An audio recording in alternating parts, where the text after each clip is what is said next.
is rock bottom doesn't have to be an ending. Like, you can be at rock bottom and it's okay. You're going to live through it. But then I realized that there was someone next to me the whole time. We know depression. We know sadness. We know grief. We know heartbreak. Welcome to another episode of Unpacked and Unfiltered. I'm Bexx. And I'm Noie. Welcome to the show. We are so good at this episode today. The subject is our life. Well, I think it's everybody's at some point. Like, everybody goes through ups and downs. Everybody goes through all the things. So they really do. And I think it is something that is not talked about enough. Yeah. I think sometimes people hide when they hit rock bottom. So what is the title of our episode? What's our title subject? today is Rebirth After Rock Bottom, after hitting rock bottom. And I love this because the rebirth breathes life to me. Mm-hmm. It is hope. Yep. It is everything. And we are really good at rock bottom. I know you joke that everybody is, but we are really, really good. We're so good at it that it's become like our strange dark humor. Like, we are really good at dark humor. We've done some traveling together, and recently we just barely got back from a trip, and oh my God, the dark humor is like max altitude. We decided there's like an X-rated dark humor version of us that will never come on this podcast because fucking better not. We will get canceled. More than likely. Yep. Yeah. But it's all about ourselves. If that makes anybody else feel better, it's not about anybody else. So no, our humor has to be about us. And I think that's also something some people develop in time. Like, I feel like the more times you've been at rock bottom, the more times you've learned how important it is to laugh at yourself, laugh with yourself, laugh at yourself, laugh with your friends about yourself, like however the fuck you need to do it. We were belly laughing in first class yesterday, flying home from St. Lucia, and it was a good time. I'm sure everyone around us was like, what the fuck are these girls? We did some audio proofing on the plane, and literally both of us were like rocking our bodies like this and like crying. What? And if you haven't listened to our episode on relationships, it's unhinged. Go back and listen to it. It is a bit unhinged. And we were like, is this advice actually? Probably shouldn't be. Should anybody Probably shouldn't be advice. I don't know. But it was definitely entertaining. It was the most unhinged and unfiltered. That's what I think this should be like from time to time, is unhinged and unfiltered, because good God, we are unhinged. That is for sure. So thank you for joining us while we talk about ourselves. Yes, I apologize in advance, but I really don't apologize, because you shouldn't apologize for yourself. And today, we definitely don't want to apologize for where we have been in our life in the past and current and everything in between, and what it has looked like and what it has felt like. And I do want to bring some things out of the shadows, because I feel like at times we retreat to the shadows during those times and during those darkness. And mainly because we think it makes us feel safe. That is a good point. Shadows are sometimes a safe place. How have you felt during those times? Oh, there's too many layers. Okay. But yeah, we're going to dive into those layers. But like, there's so many layers. It's rock bottom is something that I feel like it can either be a slow decline or like an instant, like, what the fuck, you know?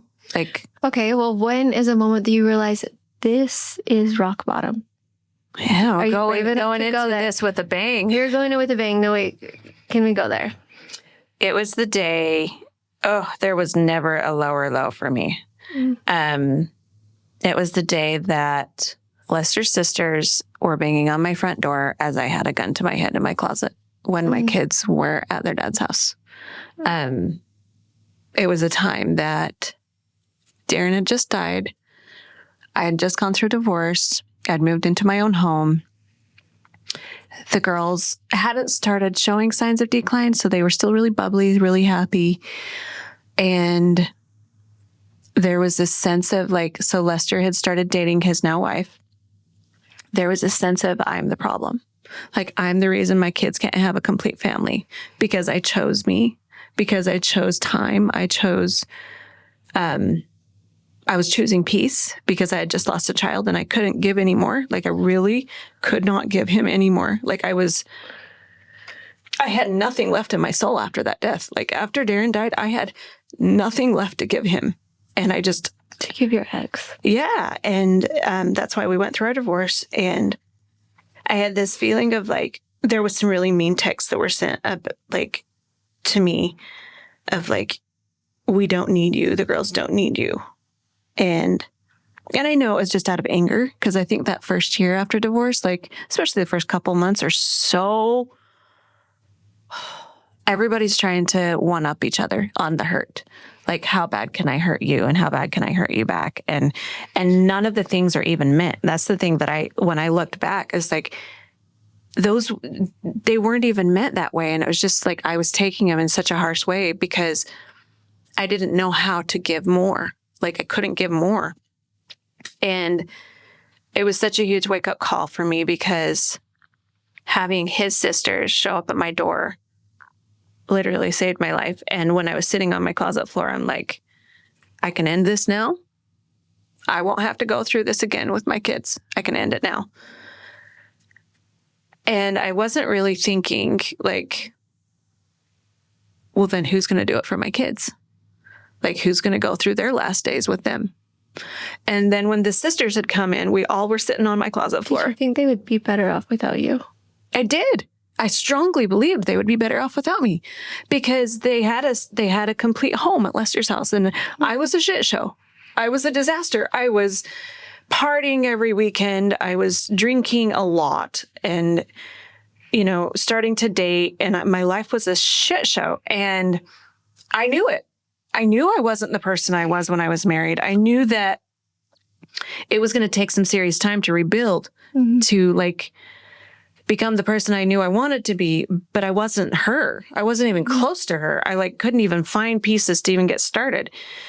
But like that moment of sitting on the floor with his sisters, and one of the sisters said, the kids need you desperately. Did you not just see what Darren went through? Like, did you not just live this? Like, they need you, and no one can do this for them but you.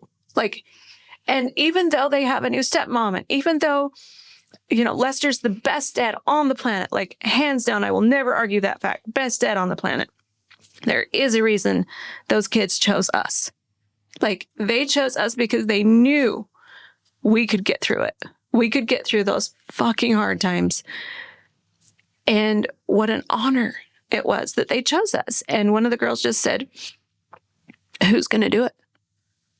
Who's going to walk these kids through their last days of life? And that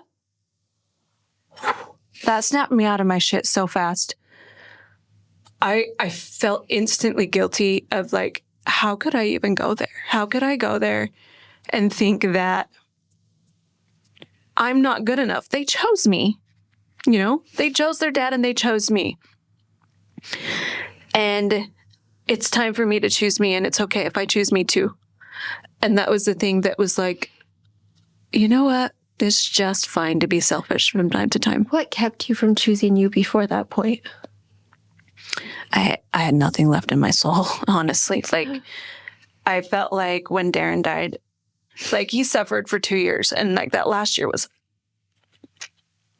hard. It was really hard, and I had to tell people to stop coming and visiting because they would leave depressed. They would leave heartbroken. So did you feel like you were consoling them and yourself? Absolutely. And I just finally told everybody, stop coming to visit. Like, it's breaking everybody's hearts.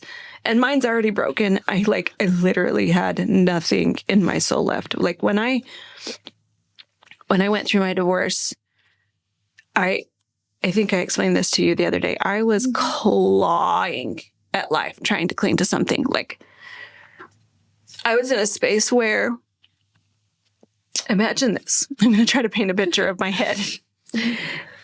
I had just lost the little boy that was my entire world. Like, he was my entire world. And even though I had the girls, there's just a different bond between a mother and a son. especially the firstborn son. And I don't know how to explain it. Like, that bond between a mother and her firstborn son is like so soul deep and so intertwined with your heart. Nothing even compares. And even though I have like such a special bond with my girls, Darren was born at a time in my life, in mine and Lester's relationship, where he became my best friend. He was my buddy. We did everything together, like job sites, billing, shopping, partying, playing. Like, he was just glued to my hip. So losing that was like a part of losing my youth in a way, and my like joy. He was my joy. Like, he was where I was silly and hyper and fun. And so I don't know if I'm probably going way off from the question, but when you have nothing left inside of your soul, you literally feel like you're just a shell. You're a shell, and you're trying to get through life. You're trying to show up for your kids. I still had the twin girls that they felt everything. They felt it much different than we did, but they understood a lot more than we did too. Like, they were still talking with Darren after he died. They were still playing with him and singing. And there was times when I'd see Angie just looking at a wall, having a full-blown conversation. Like, and you just knew somebody's there chatting with her, and she'd giggle and sing and dance with whatever that was in the corner. Like, it was, and so the kids totally understood things differently than I did at that time. I was starting to wake up, and I was starting to see and understand things. And I had a lot of like spiritual experiences with Darren at that time. But the thing that like woke me up was sitting on that floor with Lester's sisters and being like, if you can't do it, who's doing it? Like, and like, would you really want some other woman to do this for your children? Like, would you really want to sacrifice? Like, you barely sacrificed your whole marriage for that time with your kids, and now you want to give up? And But like you said, you felt like you had no, your soul was trained. it was, So to find anything left at that point, to find, when you said it was like, that's rock bottom. yeah. To scrape, to find any pieces of you that was left to keep going. Where did you find that? This is kind of where it starts to get a lot more beautiful, as rock bottom doesn't have to be an ending. It doesn't have to be the end. Like, you can be at rock bottom and it's okay. You're going to live through it. You're going to be okay. Just keep a logical mindset of like, okay, well, this sucks. This fucking sucks. How can I make it better? Like, one micro thing, what will make my life better in like just the smallest bit? Like, for me, sometimes it was going and buying a new outfit. Sometimes it was going to the gym and sweating so hard that I would just sob. Like, it's just those little things that was like, okay, what's the micro step that will make me just a fraction better, like 1% better? That's all I need. And then, you know what? If I need to sit here in these shadows a little bit longer, it's okay. So at that point of rock bottom, what did your relationships look like with your friends, with your family? Like, when you're there. Oh, my apologies to all of my friends and family that first year. There's no apologizing. That first year after divorce, I literally was such a shit show. I was on dating apps. I was dating and partying and escaping in any way I could. Like, I did so much partying that first year, and boys and sex and anything else I could wrap my hands around. Like, Why do you think you were? because I was numb and I was trying to feel anything and everything. And I don't know. Do you think you were trying to live a life you had never lived up to that point? Oh, for sure. Yeah, for sure. There was a lot of, bucket list items you want to do after divorce. Like, there was a lot of things that were bucket list items that I'm like, oh, I want to do this. I want to do this. And I'm like, and you don't make a list really. It's just like you follow the flow and you're like, oh, I could go there with that person and I could go there with that person. And, over time, I started realizing, like, you get those validations especially from men that are like, oh, you're so hot, you're so pretty, all of these things that, yes, I got it from my husband, but I mean, he was the only man I ever knew, like intimately my whole adult life, really. And so it was like, whoa, what? Really? Like, I had no idea. And so those validations were like, oh, this is fun. Getting those little validations kind of helped me. At first, it started really shallow, like, oh, this is fun. I'll play with this. And then it started being like, okay, well, now I know I have this. Now I know I can literally have anyone and anything I want. That sounds very cocky, but like, it started help changing my mindset of like, well, yeah, I can have anything I want. Like, what do I want? And start working towards that over time. And I started digging way deeper into my spirituality, especially as the girls started going downhill and stuff. But I feel like it was the escaping, all of it. And, you know, maybe doing some stuff that I felt like I needed to get out of the way before I settled down again. And I think that's super important. Like, there are some things you need to get out of the way after a divorce that, you know, people need to experience. I mean, some people, maybe not all people. I do know a lot of people that were, you know, built for like stable, calm lifestyles. But like for me, I'm an adventurer. Like, I have to have some adventure. And so I went ham, and now I look back, I'm like, I don't regret a single one of those adventures. I really don't. Because there's so much I learned, and I feel like so many people will say the same thing. There's so much you learn in those adventures. There's so much you get to experience that you're like, okay, I did that. Now I don't need to anymore. So how do you explain being at rock bottom and having those adventures and being happy with those adventures simultaneously? Just being in the moment. Yeah. Being okay. I think they kind of helped you escape from the rock bottom that you were experiencing at the time? Momentarily.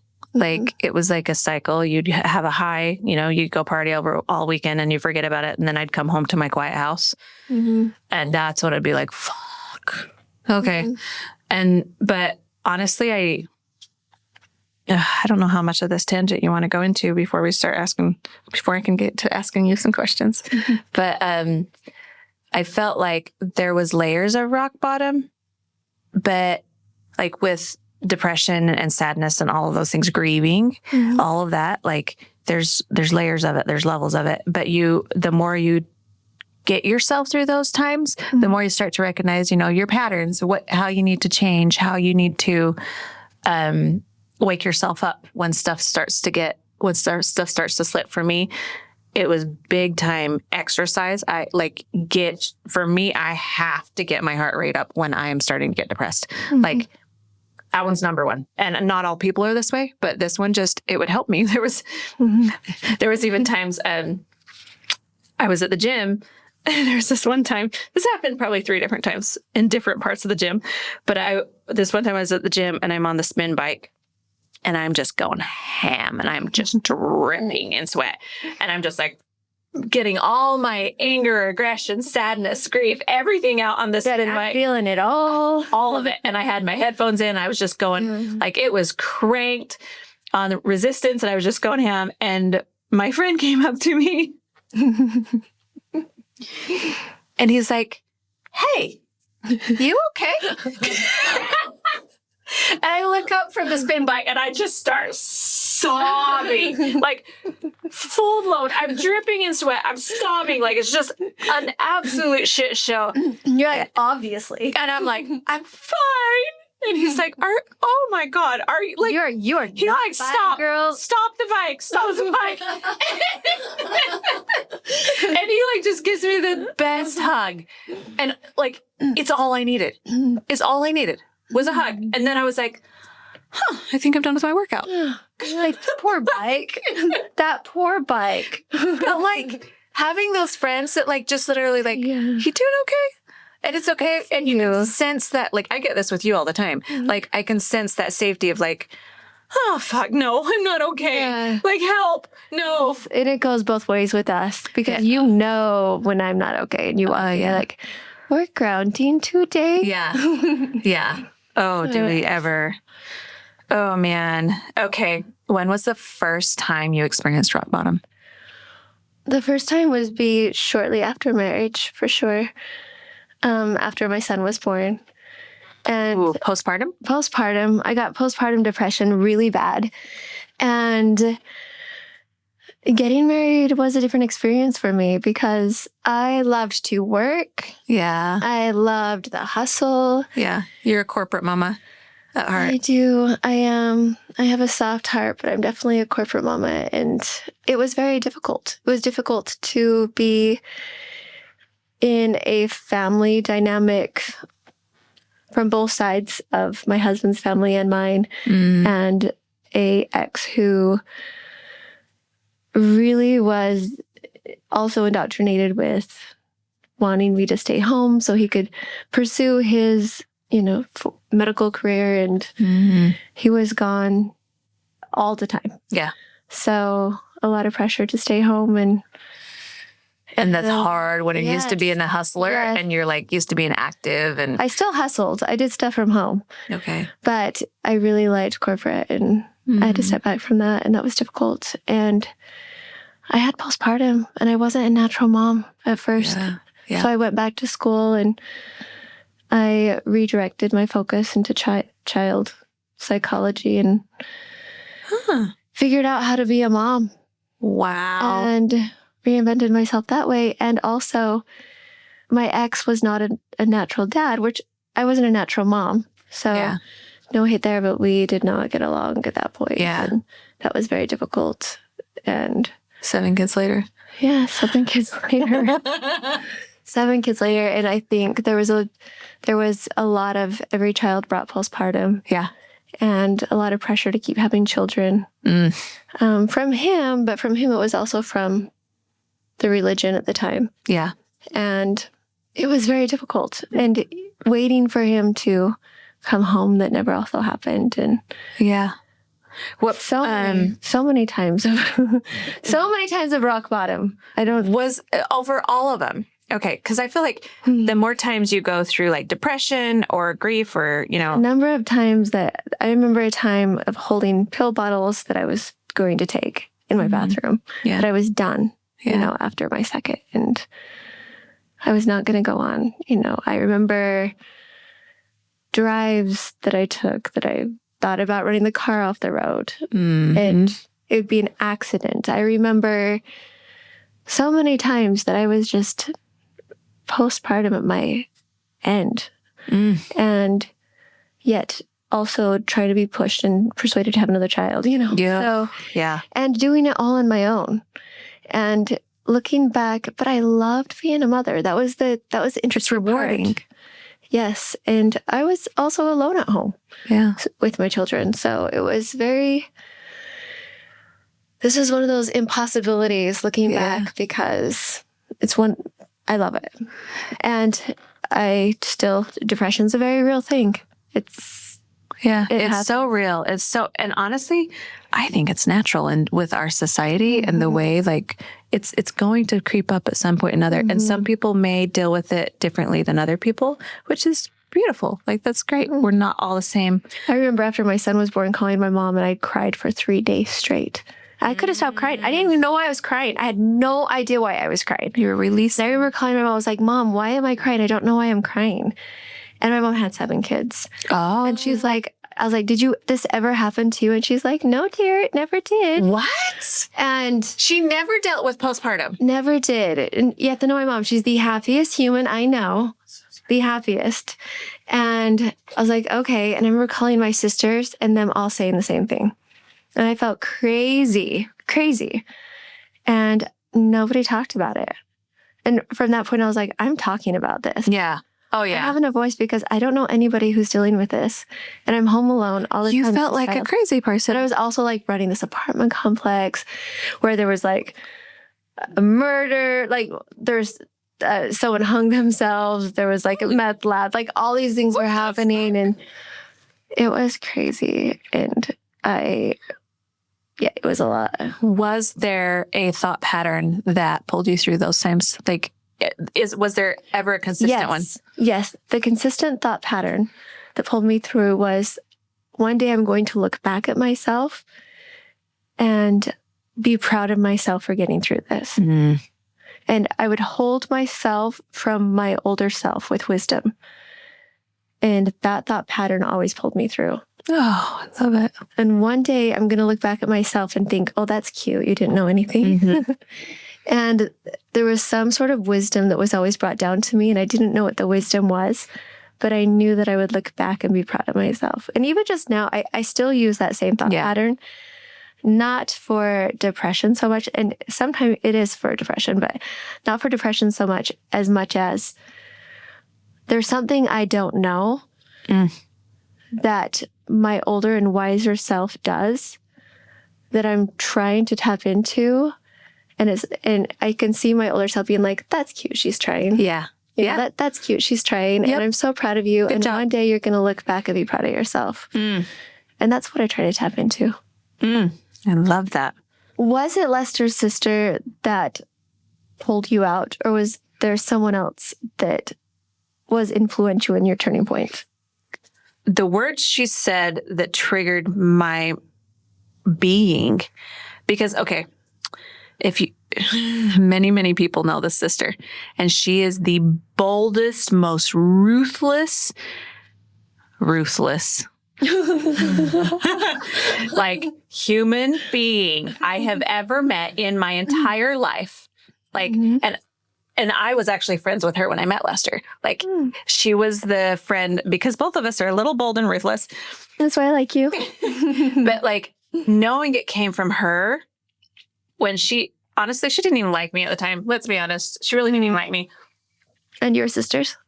Stepsister. Or like sister-in-law, sorry. She's Lester's sister. Oh, not my sister. Lester's sister. But knowing it came from her meant to me that there was so much depth to it. And I just, she wasn't trying to butter me up. She wasn't trying to make me feel good. She wasn't even trying to save my life. She was just being honest. And I mean, maybe she was trying to, but she was just being honest. And the interesting thing is through the years when I was taking care of the twins after that and all of that, it had completely changed. The next time I went through a depression, it was like, bitch, no, your mission is so much bigger because they chose you for this. You went through all of this. It is not for nothing. Like, there's a whole nother lifetime coming after all this. So hang in there, you know? And so it's like, it changed over time, but it started there. What part of yourself came back first after rock bottom? Are we talking about the first rock bottom or any rock bottom? The most intense one you had. The most intense one I had was definitely not my first. What part of myself came back first? There's a part that is just programmed. Yeah. It is just, I think when you come back from rock bottom, there is a trauma that comes back with it. Absolutely. And for me, it's just, I'm just doing what I need to do to survive. And I'm a little bit frozen. And I'm just making it happen. I'm doing the daily things. For me, I need to set a routine up. I'm going to work out. I'm going to eat healthy. My body is just going to get healthy. And even when my mind and there's parts of me that are being protected, that are trying to keep me safe. And there's parts of my mind that are protecting me, that are trying to keep me safe. And it's kind of like unthawing to me. I'm unthawing from this part that was just wrecked. Did you ever feel like there was another presence with you literally holding your hand through those times? I didn't know what it was. And yes, I think looking back, I would have survived. Looking back at my rock bottom, it wasn't postpartum. I have hit rock bottom that has been way worse than postpartum. Oh, yeah. Yeah. And I wouldn't have survived if I didn't have someone next to me, and I know there was. It has been interesting. It's been in the thawing. And I don't know if there's a better term for that. No, I don't think so. But it's in coming back. And the parts of me that have been protecting me, in allowing them to unthaw and allowing me to feel again. Yeah. That I've realized I was never alone. Recently I've realized that I'm the only one that's going to save myself. But then I realized that there was someone next to me the whole time. And that's been an interesting thing to come to, an interesting reality. What about for you? No, the reason why I asked this question is because of what I have told you about the person that's been with you. Yes. I can, when you said the thawing too, it's just like that wrap around of wings around you that is just warming you. And even though it might sound like made up in your head or whatever, I can see him wanting you to know that you aren't the only one saving you. There are forces at play on the other side rooting for you. Mm-hmm. And like showing, like dropping things in your path right when you need them. And that was the thing that in our talk yesterday that like really, I felt so deeply because I've had these same thoughts of like, nah, all you got is you.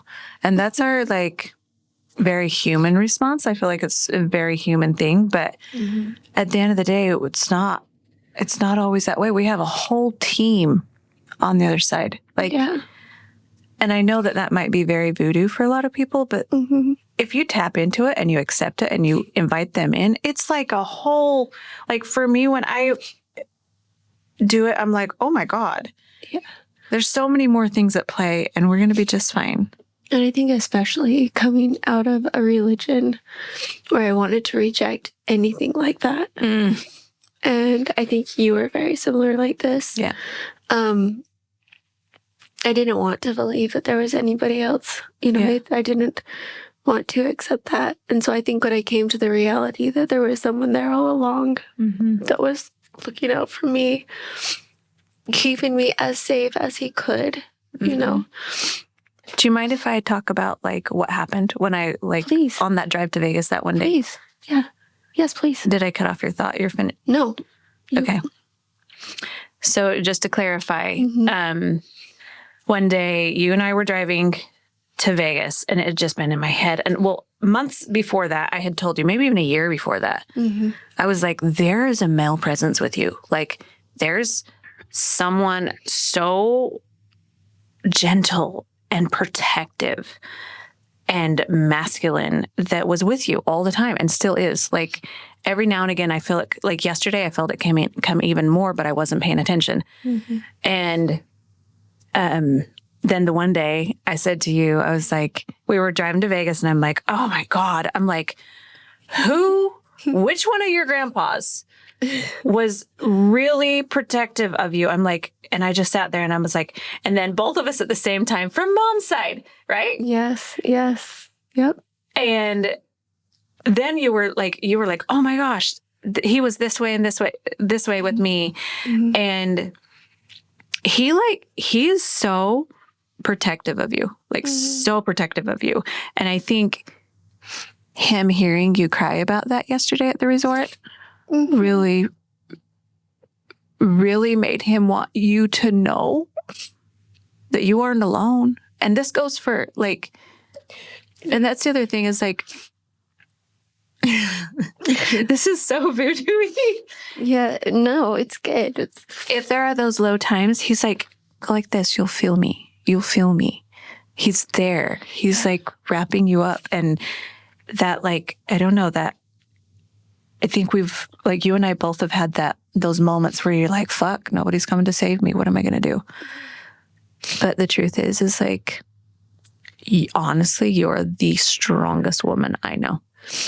Hands down. Like you do not give up. You do not quit. You like even, you know, last night you get home, the house is a shit show. Life's a mess. You're like putting things in order. You probably had 2 hours of sleep right before recording again, you know, and you don't quit. Like and you are very similar. We all know your story. Well, I get to be lazier. But so to have those similarities between you and I, where we can actually go into the deep of like, we know depression, we know sadness, we know grief, we know heartbreak, we know rising from the ashes of life to showing up for our kids Yes. Even if we're an absolute fucking shit show and there's nothing left to us, and we can be a shit show. Yep. And it's like the kids give us a reason that's like almost like that response of like, oh, kids got to get to school and you're in zombie mode and you're running around the house and you're not even checked in yet. Like your brain is still in bed. Yes. At least this is me. This is how I was. And I'd be driving back from school before I even realized that the kids were dressed and combed and off to school. But like those moments of like being in overdrive, be like, you know what? We have to do this for the family. We have to do this for the kids. And this is the same thing. Like, I think a lot of times you do it so many times over and over where you just show up regardless. And then you'll be like, oh, yeah, we're doing it. We're still here. We're still okay. Yes. That was... We are going to make it. We're going to make it. You guys are going to be okay. Yeah. What do you now do better because of rock bottom? I am present. Ooh. I am present in my life. I appreciate every moment. When I wake up in the morning and my twins are still on each side of me, and I wake them up in the morning, I just give them the biggest hug, and I appreciate every moment. Yeah. And I know that sounds cliche, but I literally do. It doesn't. I literally do. And I'm so grateful for the arguments, for getting ready, for everything. I am so happy for the moments. Yeah. And I can't really explain it more than that. And they're fleeting. And that's the thing with having 7 kids is, I know. Every moment is fleeting. And having a son that's out of the house and having his own child, I appreciate my 9-year-old twins that are home so much more. And they are probably so sick of me smothering them, but they get smothered a little bit. So I love that this one was your response too. I know I've told you this one before, but do you remember when I told you I had that whole channel / conversation with Darren the one night? It was like 1 a.m. I had a sick baby. I had 2 sick babies. Actually, no, Angie was really, really sick. She was running high fever. She had pneumonia. I remember this. And I had been mixing meds all night long. And I just went into this moment of connecting with Darren. I'm like, oh. I was just feeling like I'm not doing enough. Like, and yet I'm doing everything I can know how. And I asked Darren, I'm like, what would have you done differently? Like, or what would have you had me do differently when I was in this stage with you? And he came in through clear as a bell. I wish you would have been more present. And I was like, oh my God. And I'm like, well, in what way? And he was like, put your phone down. Like, play with me. Like, even if it's just like petting my head. Like, he loved his head getting petted. He loved his eyebrows being petted. You know, massage his body, sing to him, all the things. Like, and I was like, oh my God, what an the fact that my dead son had to come through and tell me that to get me to wake up enough in the girl's last year of life. And I'm like, there's nothing more important than, okay, but this is very controversial. 2 things. Okay. Put your phone down, but also make a lot of videos. like video every moment, not every moment, but like you could just go like this, video like this. Just set it in the living room while the kids are running through there and building their huts and staging their dolls. And well, I did hire a social media person that runs my socials now. So I'll just say, can you come all the time in my house? I'll phone down and play with them. But I really want to video every single giggle, like every giggle and every and honestly, I even videoed the crying and the pain because there's like also a stage of like, I need to accept the fact that they're gone. But also they're not in that pain anymore. Yeah. Wow. Anyway, it's just, it's had to be. So there was a controversial moment. I'm like, okay, but how do I video everything and not miss anything to last me enough for the rest of my life and also be present? That reminds me of the podcast we recorded with you and Heather. When you were talking about one thing that you were grateful for. Pictures and videos. The videos. Mostly videos. Yeah. Yeah. That you had. Yeah. I love that. Wow. transformation. What part of you died and which part of you was reborn when you hit rock bottom that you'll never really see again? Hopefully. I think this one is like it tests me every now and again. Me telling myself that I'm not strong enough and I'm not good enough. Like, I feel like it's constantly testing me. I'm like, no, actually, I've been through some shit. We've all been through some shit. And if you can get through that, so it's like that confidence in the transformation, like the confidence that I did go through that and it was very real. And I came back and I rebuilt multiple times and I'm okay. I'm okay. In fact, I'm thriving. And it's like those moments of like, I had so many times where I'm like, why is my life this? Like, I was so frustrated for so many years. I'm like, why the fuck am I back here again? Like, I've done the shadow work. I've done the, internal, the healing, everything I was told to do, like by energy workers and spirit guides and anything and everything. And I was just like, why am I here again? Okay. And that's something that's beautiful about you too, because you could live in this space of keeping that list next to you of everything that's gone shitty in your life.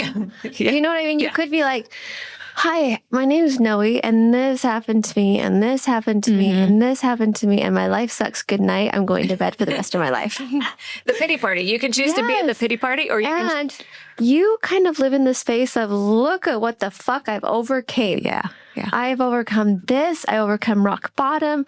I have overcome this. I've been through this, and I am so amazing because I am still thriving. Yeah.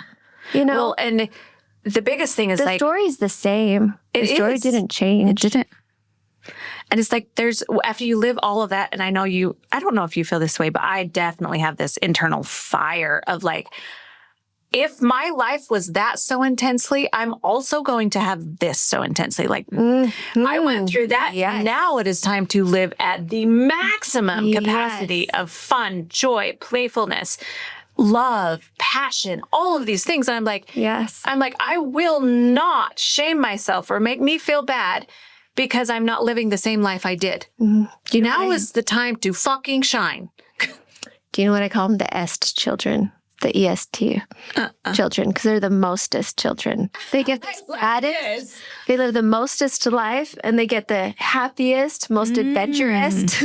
I love that. They live the mostest of life. Yes, the extremes. The extremes, but I love the est.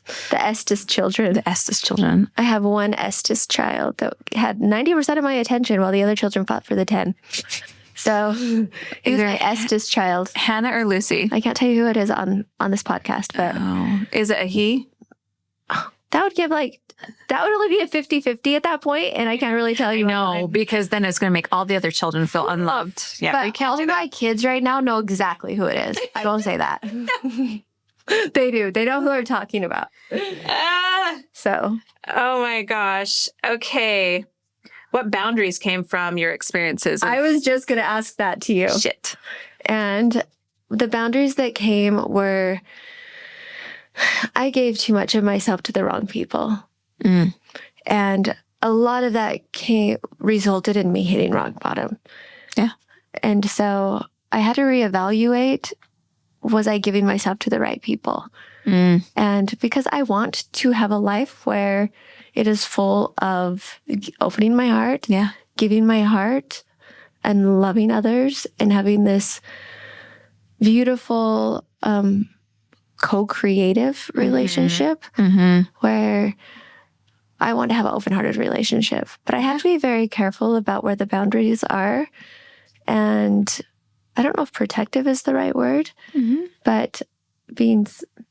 I don't even know if smart is the right word. Specific with your time. Specific with my time, right? On purpose. Like spending your time, giving your energy very on purpose to the right people that will not only just continue to take, but might also give back. Make sure that I'm giving to someone who's just not taking. Yeah. Yes. And being honest with myself. Yeah. About relationships. Yeah, that relationships podcast was a little gnarly. Ouch. Oh, God. Oh, Missy. Oh, man. How are you now unrecognizable to your past self? Would your past self recognize you now? It would recognize me, but I'm not as timid and weak as I was. Mm-hmm. Like, I was very easy to control, to manipulate, to like run right over the top of. Really? Absolutely. I can't even picture that in my head. Oh, yeah. And I would just like, I can't even I would picture let someone else just take full control. Like, I would just let other people just take full control and have, obviously I've always had my opinions and my bold mouth and all of that. Still like that in the bedroom? With what? Take control? Mm-hmm. Oh, no. Okay, just curious. No. It's unfiltered. I can ask these questions, okay? No. I mean, to a degree, but I don't like to be dominated. Really? Oh, no. Not even sometimes? Depends. Okay. Sorry, a little off topic. But inquiring minds want to know. What mantra carried you forward? Definitely that my relationship with fear. Mm-hmm. And incredible or toxic, I can't decide. What's fear? Yeah. I have a fear of fear. Yeah, literally. And I don't believe in fear, and I have it. So I'm a really big hypocrite, and you guys might need to really sit on that one and think about it for a while. Yeah. But it's driven so many decisions in my life. Mm-hmm. So I'll have to do like a 2-week podcast on fear. A 2-week podcast. But I think my mantra has always been, is this being driven by love or is this being driven by fear? Ugh. And this is what so many decisions in my life has come down to. And hitting rock bottom is no different. Yeah, it is. Am I hating myself? Am I loving myself? And especially when you hit rock bottom, am I afraid of the future? Or are you loving yourself? And those are moments where you shake. Like, I've soul cried. And we've all had those moments where you're just crying and shaking, and that's rock bottom. Mm-hmm. And I am afraid. Mm-hmm. I am afraid to love myself. I'm afraid to accept myself. I'm afraid to accept reality. And I hate fear. Mm-hmm. I hate it. And I don't believe in it, but I have to believe in it. Mm-hmm. I'm afraid to believe in it. So, and then that's when I have to lean deeply and hardly into love and acceptance and try to dissipate that fear. And so that's where my mantra comes from. I heard this once, and I might get it wrong. I don't know for sure. But it was, depression comes from fear of the past, and anxiety comes from fear of the future. I have heard that too. And I just think it's like so fitting for today. Like, it is very fitting for you. Surrender that, and you love both. Mm-hmm. You love the past. You find ways to like get excited about the future. Mm-hmm. Along with this whole rebirth subject, there was a time I reached out to my energy healer, which I adore, and I could not have gotten through my times without her. And I won't even question that. But I'm like, I am actually really afraid of the future, and I don't want to be in the future. Like, I don't want anything to do with the future. Like, I'm done. I'm out. And she was like, okay, honey, let's Noie. All right. Like, there's not just bad in the future. There's not, even if there's passings, even if there's loss, even if there's, all of the crumbling of emotions, there's always a chance to rebuild. There's always beauty and excitement in reinventing yourself, rebuilding yourself, rising from the ashes. You can become anyone you want. Like, who do you want to be? Focus on that. Can you imagine if you could have seen yourself right now? During those moments of rock bottom? I did. There was so many times, Nicole and Connie, my 2 energy healers, they would tell me, shout out. Yeah, they're my favorite people ever. And hopefully very soon we have them on here because I adore them. Yes. Connie would tell me, I see you leading people from your experiences. Like, this is not for nothing. Like, you did not come to this planet to do nothing with all of your lessons. And like, that's kind of stuck with me. And it's like, and so in those hard times, I would like teach you what? Teach me all your things. Oh, but you do we're daily. learning from each other. No, but you do daily. We learn a lot from each other. No, I feel that so strongly. And I feel like I've always felt that in your presence. And if you think about it, when I said you were a light when I first met you, I feel like people are drawn to you. And a lot of that is because of the wisdom that has come from your experiences. And that's what you never want to lose, right? You don't want to lose what you learned in those moments, because that's like the whole point. And part of that is not blocking out the feelings. Yeah. And not going numb and not saying, I don't want to feel what I felt, although it hurts so bad. Yeah. It hurts. And there's also a lot of joy, gratitude, because those moments also made me be able to tap in now.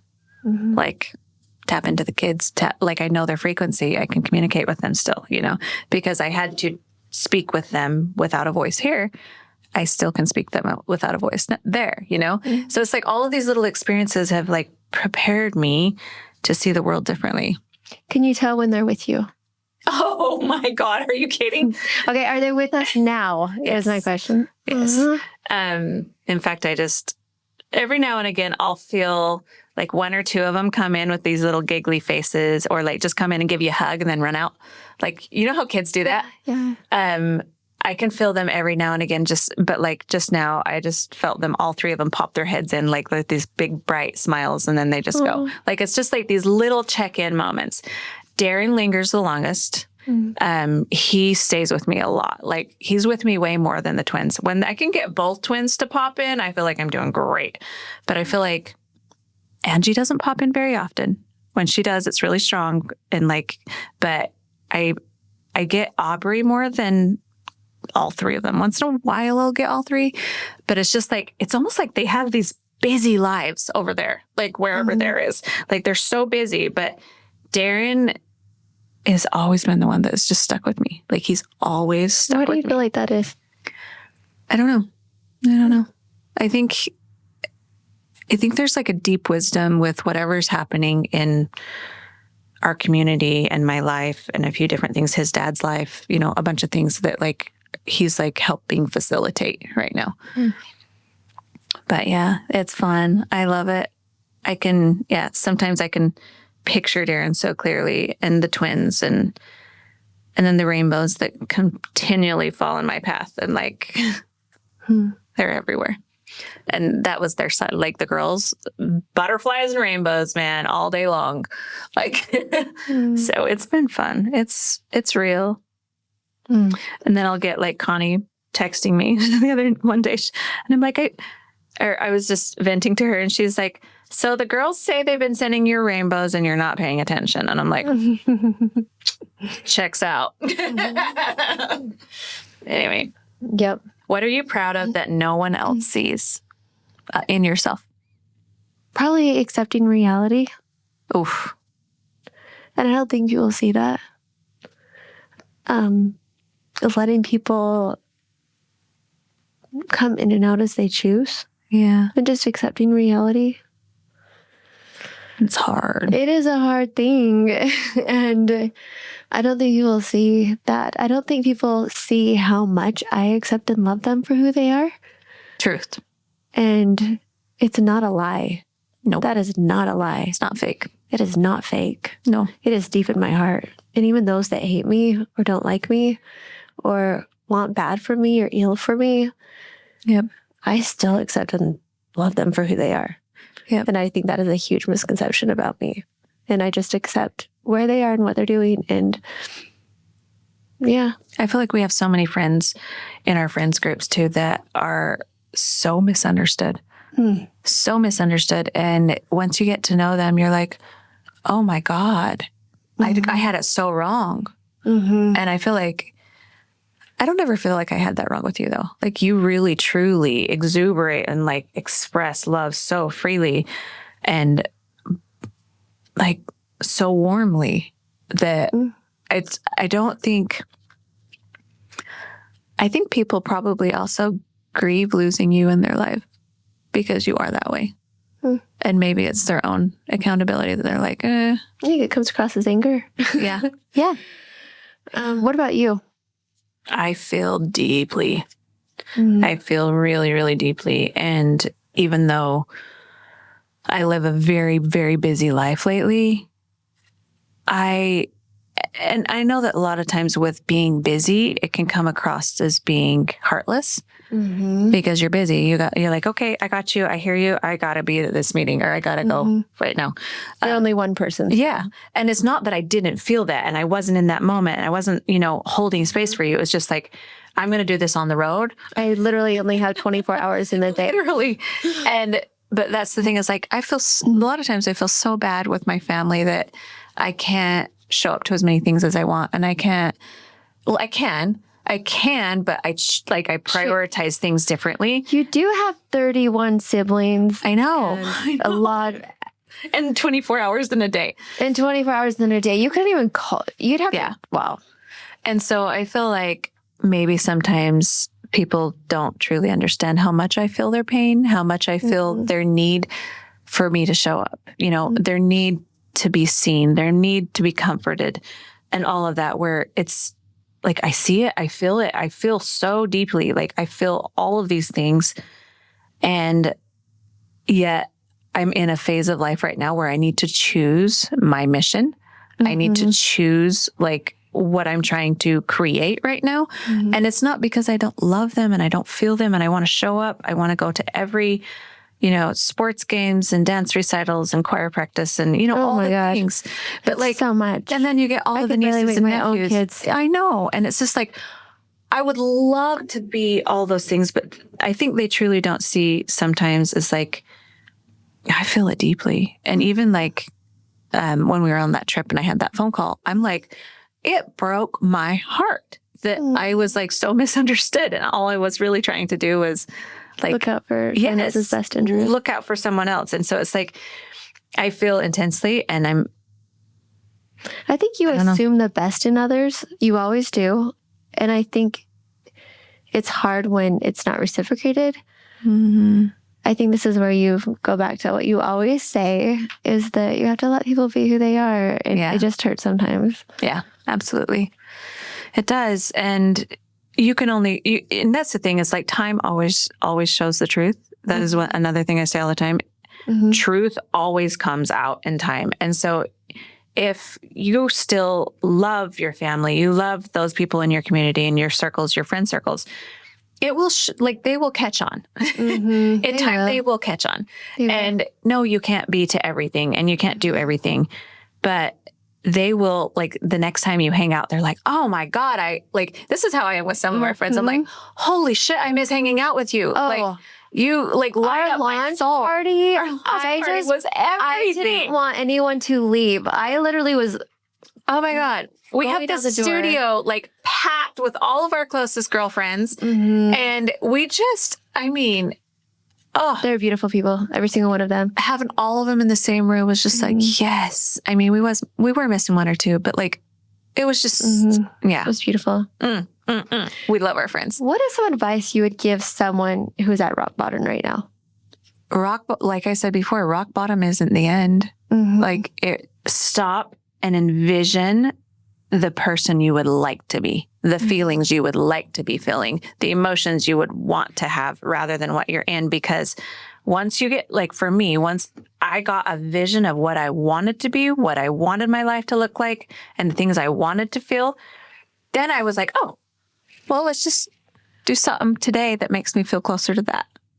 And I also think like one day, another thought that would stick with me is one day I'm going to look back and be so glad I stayed. And so proud. And so proud of myself. And whatever it takes, if someone is there right now, please get help. Yeah. And whatever that looks like for you, if that looks like calling a phone number, if that looks like reaching out to one person you trust, whatever it is, and for you, do it.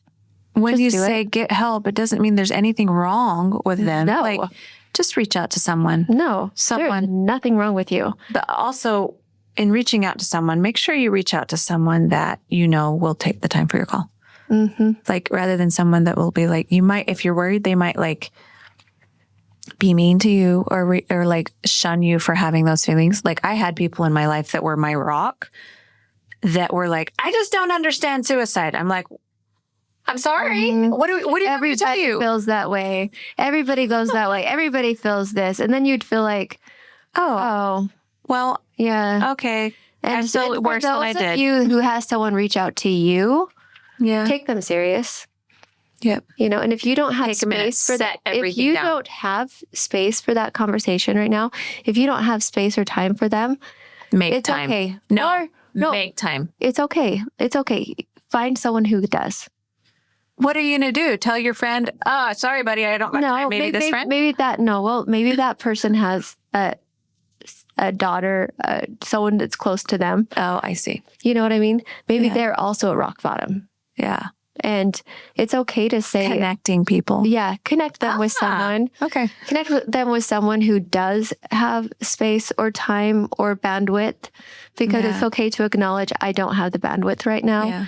And I need to connect them with someone who does. Yeah. And that's okay too. But don't ignore that cry for help. Do not ignore that cry for help. If somebody reaches out to you. So like I had a family member that like continually was leaning on me for support during hard times. And it was really like just these hour-long calls of talking about nothing. And, you know, we don't have that many hours in a day. And so then I was like, you know what? I got the perfect person for you. This lady is going to hook you up with a foundation that's going to get you some therapy. And you can, like, you will have space to get guidance, actually tips and guidance and things that you need, where I'm not doing that for you right now. And like, not because I don't want to, it's because I actually don't have those skills. Yeah, we've been on both sides. We've been on the person that's needed it and the person that's been needed. Yes. So, and it's okay to, we don't want to feel like we're too much, because nobody's too much. And we've also been in the space where we are at rock bottom and we probably couldn't take on someone to be, you know, because we know what we require when we're at rock bottom. Oh, yeah. So one of the things I wanted to touch back on is when we talked about mantras. Mantras are very, very powerful. That's why I want to go there for just a minute before we close. One thing I wanted to talk about on mantras is they are so powerful in telling the mind, like the mind is the most powerful organ of the body. That's my strong belief, is like, tell yourself when you're envisioning the person you want to be, like, I am beautiful. I am compassionate. I am strong.